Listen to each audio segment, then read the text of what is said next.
जवळ 5 ते 7 वर्ष झालं वापरताय बरोबर. बरोबर. तर ह्या आता ही लावण आहे.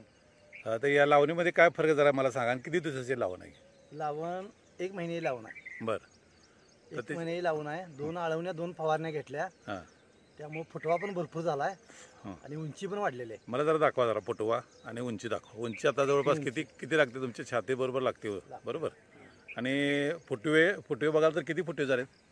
फुटवे 1 2 3 4 5 6 7 8 9 10 11 फुटवे आहेत. 11 फुटवे आहेत बरोबर. तर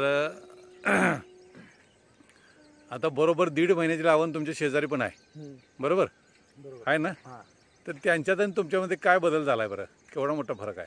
फरक आहे तरी पण भरपूर फरक आहे. जर आपण जरा बघू शकतोय का? बघू शकतो. तर आता इथं तुम्ही ही लावण आहे बरोबर आणि दुसऱ्या याच्याबरोबर तिसरं पीक आहे ना, तर निडवं पण आहे. निडवं जरा बघूया या. आता हे निडवं आहे बरोबर. आता याला पण जवळपास 1.5 महिना झाला तुटून. आता याची उंची किती आहे? उंची कमीत कमी 5 फूट आहे. 5 फुटाची उंची आहे. आणि याला फुटवे किती फुटलेत? फुटवे भरपूर आहेत.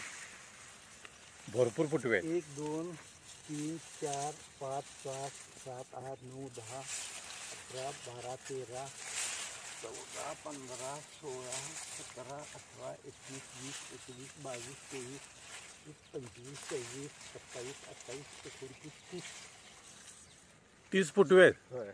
बरं. आता हे निडवं पीक आहे म्हणता. आता निडव मातीमध्ये काय बदल झाला बरं? माती एकदम भुसभुशीत झाली.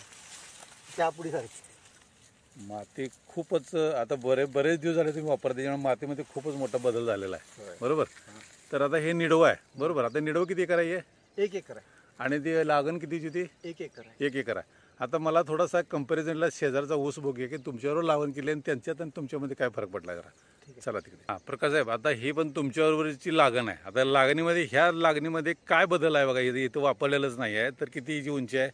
मला वाटतं गुडघ्यात उंची आहे. आणि फुटवे पण 2-2.5 फूट आहे. फुटवे 4च आहेत. 4च फुटवे आहेत. 3-4 असे फुटवे आहेत. असं दिसताना सुद्धा म्हणजे खूपच लहान आहे बरोबर. तर मला सांगा की आता तुम्ही बऱ्याच वर्षापासून वापरताय तर इतर शेतकऱ्यांना सल्ला तुम्ही काय द्याल बरं? ओरिकेन हे चांगला आहे आणि त्यामुळे वापरल्यानं जमीन पण भुसभुशीत होते. त्या ऊसाची उंची वगैरे फुटवे वगैरे भरपूर येतात आणि जमीन चांगली राहते. आता तुमच्या आता निडवा आहे, निडव्याची काळोखी वगैरे पलीकडे निडवा आहे. तर पलीकडे निडव्याची खूपच काळोखी वगैरे चांगलीच आहे. हे नव माझं बऱ्याच दिवसापासून तुम्ही वापरताय बरोबर आहे. बरोबर. तर ह्याचा फायदा तुम्हाला कंटिन्यू ॲव्हरेजमध्ये वाढत गेलेला आहे बरोबर. तर मागच्या वेळेला या निडव्याचा किती फायदा झाला तुम्हाला? निडव्याचा तरी 1 एकरात 55 टन झाला. 1 एकरात 55 टन झाला म्हणजे खोडव्याचा निडव्याचा बरोबर. तर आता ह्याच्यामध्ये सुद्धा तुम्हाला ॲव्हरेज वाढेल बरोबर. प्रत्येक वर्षी वाढते. 10-15 टनाचा फरक पडतो. तर तुम्ही केरनचं मार्गदर्शन घेऊन तुम्ही खूप वर्षापासून घेताय, पण तुम्ही समाधानी आहात? समाधान आहे. पण इतर शेतकऱ्याला, गावातल्या शेतकऱ्याला काय सांगू शकता बरं? इतर म्हणजे केरन वापरल्यानं आपण जमीन पण चांगली राहते.